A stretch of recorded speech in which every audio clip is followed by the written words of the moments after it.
I am a huge He-Man fan. We've established this. I love He-Man. I love She-Ra. I love Skeletor. I love Hordak.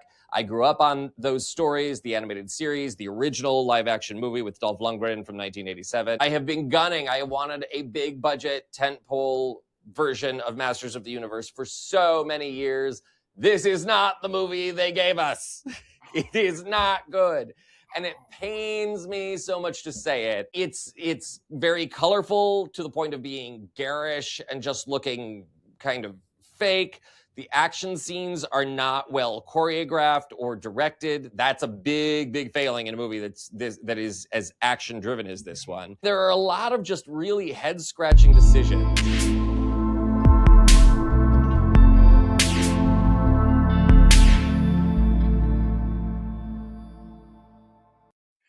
Well, howdy, everyone. Welcome back to our first episode of the Pride season. It is June, which is Pride Month here in the good old US of A. Welcome back to Entertainment Exposed with your host, me, Scott Fullerton. Of course, the always handsome Mr. David Reddish over there in LA. David, how are you today, my friend? I am doing lovely. I am so excited for Pride Month. I have my mom's glass pride sculpture up here on the set. Nice. She sent that to me one year. Mom's a glass worker. So, yeah, very much looking forward to it. I've been talking to all my friends because West Hollywood Pride is this weekend, so everyone's sort of planning. And I'm hoping to have a lot of fun. I don't know what the hell I'm wearing. It's so stressful to plan for these things, Scott, but I'm very much looking forward to it. There's costumes, there's outfits, there's music, nudity, choices. So much going on, right? Yeah, it's like everyone picks out an outfit to then later take off, regardless of your gender. You know, the girls walk around topless with, the tape covering the nipples, which I think is awesome. And everybody sort of strips down. Hopefully we're going to have some good weather this weekend. It's supposed to be sunny, which is good. I hope it's sunny and warm because Pride is always a lot more fun when it is. There you go. We are experiencing a fantastic little break here in Northeast Ohio. It started Friday, sunny and 75, and it's not going to break until next Tuesday. So we've been having a couple good weekends, so I'm enjoying it. I'll be going to Pittsburgh Pride this weekend, which is always a fun time. They always have some good artists, and if you remember, Queer as Folk supposedly took place on Liberty Avenue in Pittsburgh, which is really where they have the real Pride.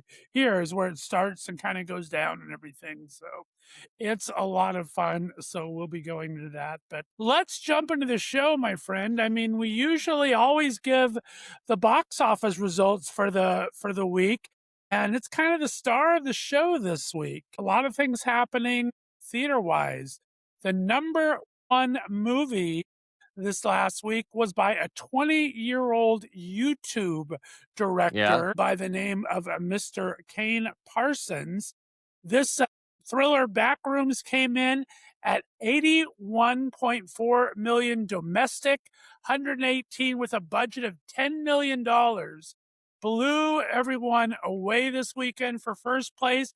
Second place, Obsession for its third week, and it's setting records by being the third week in a row. It increased sales by 10. So absolutely crazy weekend this weekend by these YouTube stars, and we actually just hit our first $1 billion May since the pandemic, and only the 9th $1 billion May overall.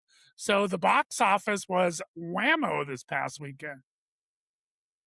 Yes and no. It's interesting because this is a recurring theme on this show at this point, isn't it, Scott? We keep talking about the box office is up, the box office is down. Ticket sales themselves are not up. It's more expensive to go to the movies. But what's interesting to me is a lot of the blockbusters that we have come to expect. For so many years, there was a blockbuster every weekend. And then before that, it was summer, every weekend there was a new blockbuster. Those seem to be less and less popular. I'm looking at you, Mandalorian and Grogu, which had, is not doing well for a Star Wars film. Obviously we had Michael, which is a blockbuster, but is not a very good movie. It seems like the studios have not caught the memo of you don't need to spend $500 million on a movie. Just hire someone who's talented and give him $30 million and he can make a good movie out of it. I mean, we're seeing that with smaller films like Obsession or Backrooms. And I think we're going to see that reaffirmed this weekend with a little movie called Masters of the Universe, which officially opens on Friday, and which I've been dying to talk to you and our listeners about for some time. The embargo has lifted, so I can finally just let it all fly. So brace yourself, Scott. There's going to be things flying at the screen. I am a huge He-Man fan. We've established this. I love He-Man. I love She-Ra. I love Skeletor. I love Hordak. I grew up on those stories, the animated series, the original live-action movie with Dolph Lundgren from 1987.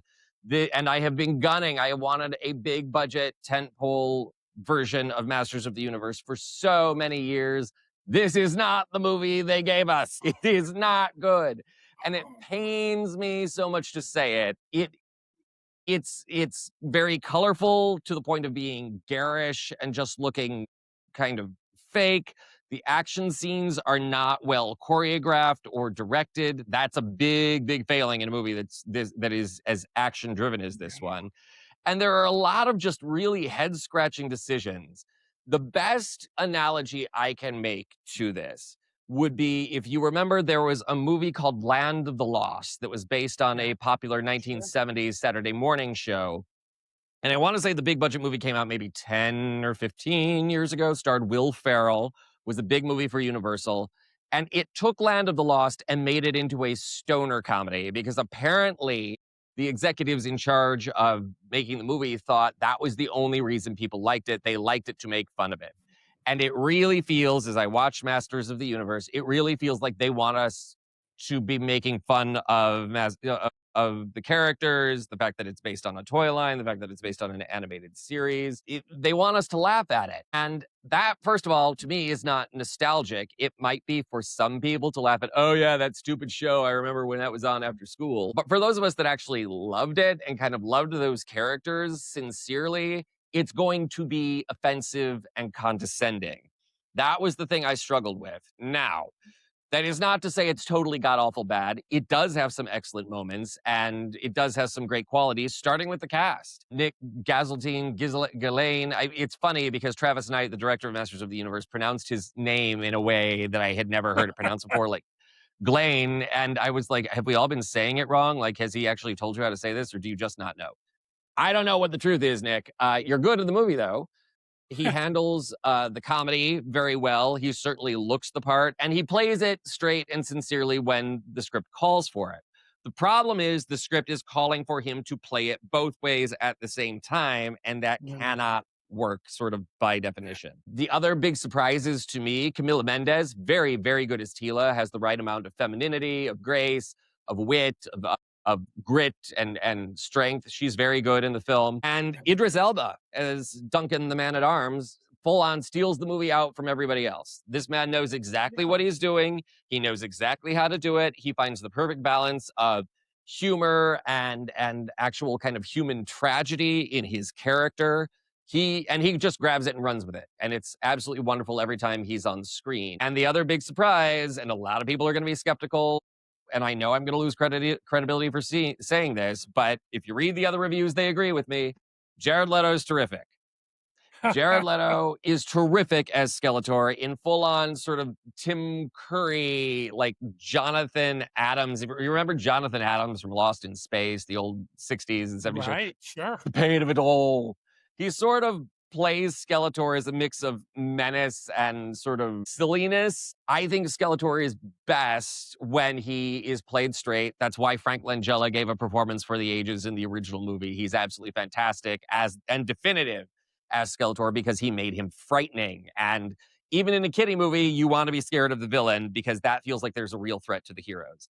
There are moments in this where Skeletor really does feel threatening and remorseful and hateful, which is all very interesting. The problem is when he says, I'm a villain. You know I'm the villain because I have a skull for a face. It's like, well, okay, so you could have played this. Like, imagine if you see a Batman movie where the Joker says something like that. You know I'm the villain because I'm wearing the makeup. It sort of diminishes him as a character, and it diminishes the threat there. And if we've seen anything, it's the, the wisdom sort of coming out of the Batman movies. It's when you take a character who's sort of silly like the Joker and play him completely straight, it's utterly thrilling to watch because you realize how sort of perverted the whole concept of that character is. There's a lot of that going on in the film.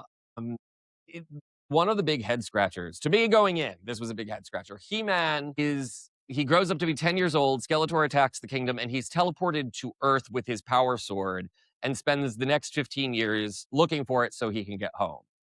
Now, this is not something that has ever occurred in He-Man canon before. That wasn't in the original movie, was not in the comic books, was not in the animated show. So why would they do this? I thought at first, well, maybe it's just so maybe it's to keep the budget down, but they're clearly spending all kinds of money on the thing. So that doesn't quite work. And then I thought maybe it was sort of, they were doing a Superman type thing where the sort of American values or 21st century humanitarianism would influence He-Man and the reason he fights the way he does for Eternia. No, that is not the answer either. In fact, he doesn't really change very much on Earth. We never learn what he does for 15 years. A 10-year-old boy lands like in a field and proceeds to tell everyone for the next 15 years that he's from another planet, that he's a prince. Apparently, he's never institutionalized. It never explains if he's adopted, if he goes through the system, why he never stops believing. It's all very, very strange. But what I think they're trying to do first, you can put in product placement if you're on Earth. So there's a lot of high-profile Nike placement. You see Skeletor wearing a Nike T-shirt at one point. You see He-Man drinking a lot of Coca-Cola with the label very visible on the screen. You see Amazon trucks. Amazon, of course, is the studio behind this, running over Beastman. It's a reason for a lot of product placement, and so they can add in the needle drops so you get the pop songs that really have no business being in a fantasy movie, but man, we can sell albums that way. And Guardians of the Galaxy did it, so that means we should. It's more irritating than anything else, and it creates a lot of like weird plot holes, like actual plot holes. I hate that people overuse that term just for something they don't understand. Well, that's a plot hole. Well, no, it's not necessarily a plot hole. It just means you don't know how to articulate what you're saying. In this case, it is a plot hole because it's sort of like, well, that's like what actually actively happens makes no sense at all. But okay, when he gets back to Eternia, you would think things pick up, and they do a little bit, but as lush as the movie is, they obviously spent a lot on makeup and special effects. It never quite registers because it wants to have it both ways. It wants us to laugh condescendingly at the material and say, okay, well, they're toys, or it's a campy 80s show, but then it also wants us to take it seriously. You can't really have it like that because those two are just in complete opposition to one another, those 2 points of view. That being said, like I say, there are some good moments in it. Idris Elba is terrific. Alison Brie, an actress I think is highly underrated, has next to nothing to do with Evelyn. And to give you some idea of how illogical this movie is, Evelyn and Tila have a fight scene toward the end of the movie where they are fighting and they're absolutely kicking the crap out of each other, and it's thrilling. And then the next thing you know, they're just standing there. The fight is over. Neither is scathed. They just stop and they're watching He-Man and Skeletor. And it's like, well, okay. Like, what just happened? Did we miss a beat here? I don't get it. It doesn't quite work. And there's a lot of just sort of sloppy logic to the entire project like that. Yeah, it's cool to see some of these characters realized in live action, in such elaborate detail. There are many, many references to the show, to the toy line, to the original movie. Dolph Lundgren has an extended cameo as a guy He-Man meets at the gym. All of that is sort of nice, if a little too cloying and a little too obvious. It could have been much more subtle and I think more streamlined, and it would let us actually take the story seriously. The other thing that I think needs to be said about this approach, sorry, I'm talking a lot here, but the other thing that I think needs to be said is it is obvious that what got this movie finally greenlit and out of development hell, it had been in development hell for 25 years. Like, major directors and writers and actors, Nicolas Cage, were attached to it over the years. But what finally got it going was the success of the movie Barbie. And I think they were trying to recreate that. The problem with that is Barbie did not have any backstory or lore to her. She had a boyfriend named Ken. She had a Corvette. She had a sister named Skipper. And that's kind of where it starts and ends. So what Greta Gerwig did in Barbie was she took those ideas and used them as a meditation on how we look at women and we look at female stereotypes and how they are thrust upon young girls and boys, how that creates toxic masculinity. there were some very thoughtful things, which is why Barbie was nominated for the Academy Award for Best Screenplay. It's why some of the actors were nominated. There In wasn't this, an it seems to American be Ferrera moment, is what you're telling me. America Ferrera, her outstanding moment, her monologue of that movie. There's nothing nearly as meaty or as intelligent in Masters of the Universe as the America Ferrera moment, or sort of the tongue in cheek in jokes of Barbie Land and all of that Right. we saw in Barbie, where it was obvious. Okay, she's a toy come to life, like quite literally. In this, it's more the idea that a little boy grows up playing with characters. He doesn't know their actual names, so he calls them Fisto and Moss Man and Ram Man, because he just never bothered to he just kind of knew who they were. He didn't actually know them personally. And so, okay, he grows up to be the hero he wishes he could be, and he's now living with his toys. And it's like, I guess that's supposed to be like a childhood fantasy fulfillment. But my childhood fantasy fulfillment would be to see a great big budget version of Masters of the Universe that takes the story seriously and actually explores some of the human dimensions in it.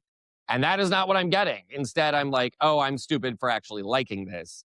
And that is a problem. Morena Baccarin as the sorceress, gorgeous woman, wonderful actress. She's barely in the movie, to the point where I wondered why they even put her there. I think she's on screen for less than 10 minutes in the whole movie and has nothing to do. The significance of Castle Grayskull is sort of downplayed. It just seems like they're trying to do a lot of different things because they don't really know what story this is, or what the Masters of the Universe stories were supposed to be about. The other thing, and then we can move on to something else, because this is probably exhausting for everybody. The other thing I have to say about this, because everybody is going to ask, yes, stay through the end credits, because the two characters that you would ask me about, the two that everybody asked, well, are they in the movie? Do they reference? The answer is yes, stay through the credits. But that also brings to mind another problem. I remember a friend of mine, when the Green Lantern movie from, I guess, 2010 came out with Ryan Reynolds and Angela Bassett and Blake Lively. A friend of mine is a huge Green Lantern fan, and he was so disappointed by the movie because the end credits tag was the villain Sinestro turning evil. And that's sort of what he had wanted from the whole movie, but they just sort of tease it out and it doesn't really go anywhere. The best scene in the Masters of the Universe movie is a very quiet scene between Queen Marlena and Duncan, talking about a certain character that everybody wants to know. Do they reference? The answer is yes.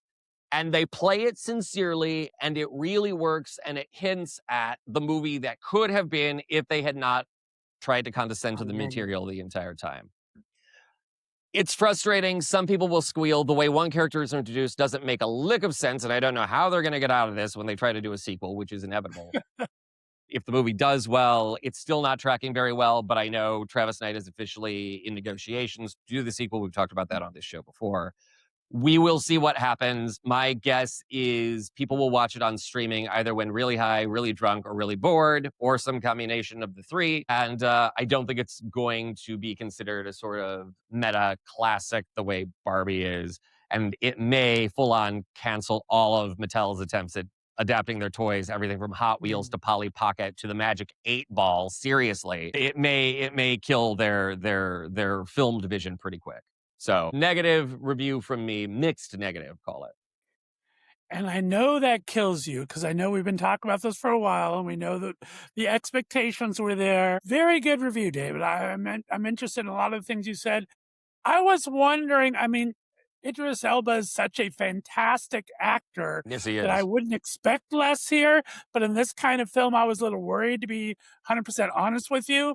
And so I'm glad to hear your take on that. Very, very, very interesting. We'll see. And we all know the rule of television and movies is you don't show anything in the beginning if you're not going to use it later. So I'm kind of interested to see how the Earth and Eternia scenes go, to see if we can see any tiebacks to that. But very interesting. I'm surprised. Of course, I'm going to be looking forward to watch it this weekend, but we'll see what happened. Do we remember what the window is? I mean, that's been one of the big things we've been fighting over, the windows of how long things stay in theaters before they go back to streaming, with all these streaming giants producing movies. Do we know how long the window is? Or not? I don't recall seeing a definitive window. I would guess at least 6 weeks, in part because Masters of the Universe actually booked IMAX screens at the last minute, and they're kicking Mandalorian and Grogu off. I don't think you need to see it in IMAX, because I don't believe it was shot that way, and I don't think it would add anything to an already sort of over CGI, oversaturated color sort of look of the picture. I don't like the look of the movie. Some other people might, but I do not. Like I say, I don't think it would add anything. We'll see how long it stays in theaters and how it actually does. I'll be interested to see how it does. And incidentally, as a sort of epilogue to this portion of our conversation, if you want to see a good version of Masters of the Universe, first of all, the original movie, for all its cheesiness and flaws and under budget and bad acting in places, is a much better representation of He-Man and Masters of the Universe than the new film. And the excellent animated series Masters of the Universe Revelation and Masters of the Universe Revolution on Netflix. Those are animated, but they take it seriously.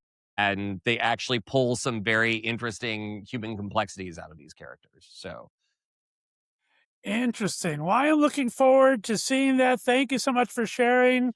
I mean, and it's funny you say that. It reminds me of it. There's not a lot going on in movie business again, so I don't have a lot of stories. They're all kind of boring, to be honest with you. But just a couple things to piggyback off of what you were saying. We of course, those you guys who watch our show every week know that we do a couple small clips on YouTube. And yeah. our clip talking about X-Men 97 has over 2,500 views, I think, right now Wow. or something, of people watching that. A couple things that you reminded me of doing that. Of course, the original Will of Land of the Lost, Matthew, Will, and Holly, is Wesley Uri, who's very openly gay and Yes. very friendly. We need to have him on the show. He's a great interview and Yeah. goes to all of the Comic Cons all I met summer him. Yeah. long, and then hides in Puerto Vallarta all winter long, like the smart gay should do. And you mentioned Rocky Horror real quick. You and I talked off air. I got lucky Yes. enough. We had talked about the documentary a couple weeks ago on the show, and I got to finally see the screener a week or so ago and speak to the director, Linus O'Brien, who is the son of the original riffraff from Rocky Horror. And we had a great interview last week, and we had a good time talking for it. You can find on Left of Straight Show interviews, but he has invited us to talk with his dad for a rewatch of the original movie. So I think that could be a lot of fun for us. It was a very fun conversation. I would absolutely love that. I've always wanted to meet Richard O'Brien, and he is a friend of several friends of mine and who just sing his praises. The fact of the matter is, Scott, we should talk about this now, and this is, I think, more reason for us to do this sort of commentary with Richard and Linus. Rocky Horror, as absurd as it is on its face, has saved lives. The Rocky Horror Picture Show has saved lives for people who were questioning their gender identity or their sexuality, or who were just so repressed in their upbringing. It is the original safe space, and it's one you could pop into your VCR through the 80s and 90s, and it's one you can go see now, and you can make a whole bunch of friends doing it. That cannot be overstated, I think, where sexual liberation and where the queer community is concerned. So yes, I think we absolutely should do it, because I've had so many questions I've wanted to ask him for so many years. Should be a good time. I can't wait to bring that to everybody. As I said, not a lot that interested me this week. I mean, the whole CBS 60 Minutes Oh, kerfuffle is very interesting. They put a new director in on that. They've had 4 people quit. They fired Scott Pelley, which was a staple Yeah. of this show. I don't know if you have any inside scuttlebutt on that. It's just very interesting to watch. I mean, the Anderson Cooper leaving, all these people leaving. Yeah. What have you heard on that? Anything? I've heard a bit. It's interesting because the Scott Pelley's firing, he was just fired last night, when we're recording the show. So all of this is fairly new. He has said publicly, as of this morning, he was fired because he refused to lie on the air.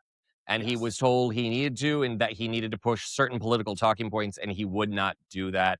It's truly appalling, because 60 Minutes is the original news magazine. It's a platinum standard for news, not just in America, but worldwide, and has been an astonishing example and broken so many important stories over the years, everything from Watergate to tobacco companies poisoning their cigarettes to make them more addictive to people. It's an American institution, and it's another one that we're seeing just destroyed because of this administration. Barry Weiss, who is the head of, she's editor-in-chief of CBS News now, and she's the one who's sort of orchestrating the dismantling of 60 Minutes. She is a lesbian, and screw you, sister.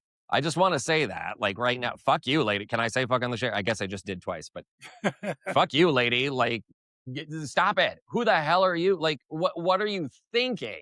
empowering these people. She's the kind of queer person I would probably want to punch in the face. And even though it's Pride Month, I'm just saying, if I see any queers for Trump out at Pride, get out of my way because I'm a cut a bitch. But that's neither here nor there. I have one other thing before we go, if I can jump in on it. Sure. Last week, I attended opening night of the musical Hell's Kitchen here in Los Angeles at the Pantages Theater. For those of you that don't know, it is a musical based on the work of Alicia Keys, the popular pop soul vocalist. And I have to say, I really enjoyed it.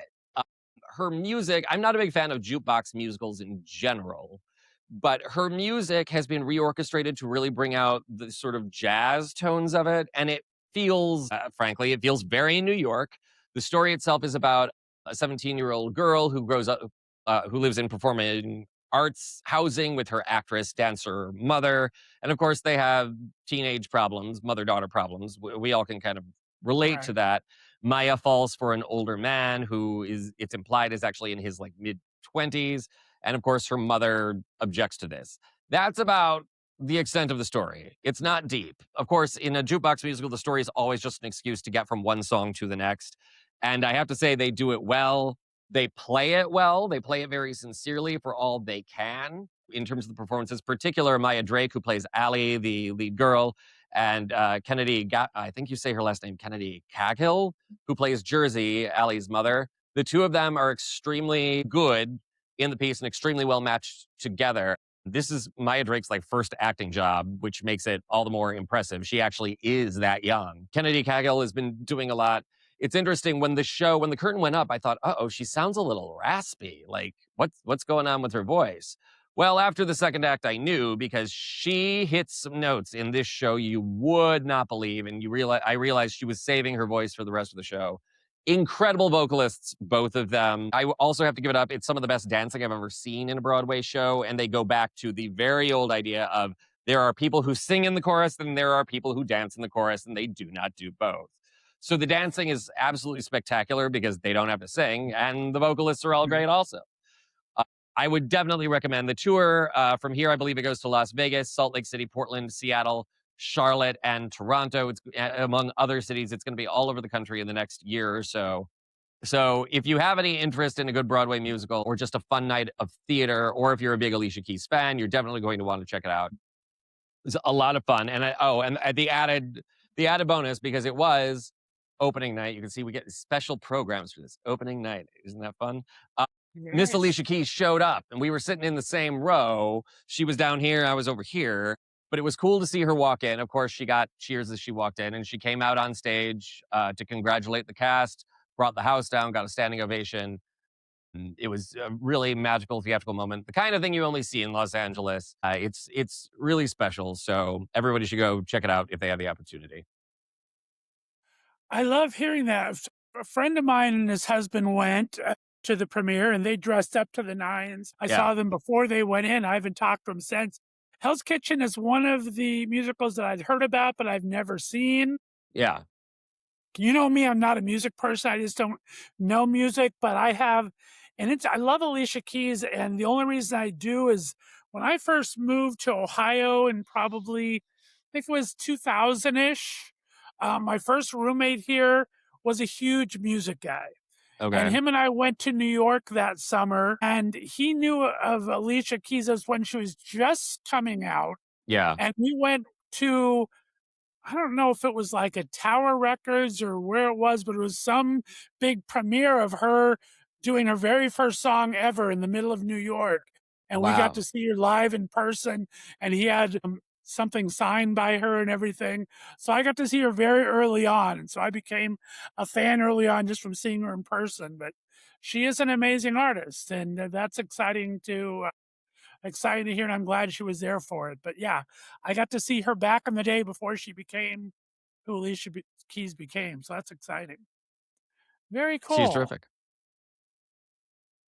Well, like I said, I don't have much else. There's a lot of little things going on. Yeah. There was a little controversy in the queer of it all. Can't Stop That Train, or whatever, that new movie, RuPaul's movie out that Adam Shankman directed. There's been a little AI controversy on that, and Adam Shankman said, no, we did not use AI. It was all human produced people on that, which is neither here nor there, but I thought it was interesting they addressed that. The American Motion Picture, the Academy, is now starting in 2027 going to give the 50 best movie theaters around the world, 25 from the US, 25 from around the world, which is actually kind of stupid in and of itself, but I do like their criteria for it. It's actually going to be a voted on thing, so most like the awards, but their criteria is community engagement, visual and audio presentation, the programming, diversity, inclusion, and accessibility, historic significance and preservation, theater design, lighting, and conditions. So I do like, as long as it's a stupid thing, but I like how they're at least being a little serious into the deal. But that's all I have. Nothing at all. Anything else from you at all? No, those are my two big ones for this week. I've taken up most of our runtime blabbing about them, so I think that's what I have for now. Well, we appreciate it. You had a lot happening in LA, of course, last night. We tape this on Wednesdays, and it was a big primary day, so I'm sure you were very busy. Remind everyone where they can watch all of your political stuff for the David Reddish Show and find you on social media, my friend. You can find me on YouTube by searching The David Reddish Show, or I think if you just search my name, you'll probably find our channel. You can also find me on Instagram at The Gay Magneto, all one word. There you go. And you can find me at Left of Straight, and you can find us all on Left of Straight podcast for this show and Left of Straight show interviews, where I had that great talk with Linus O'Brien. We appreciate you tuning in every Friday here to Entertainment Exposed. Be sure to do all the fun, like, subscribe, and all that stuff that y'all do. And we will see you next time. David, have a great week, my friend. Bye, everyone. You too, man.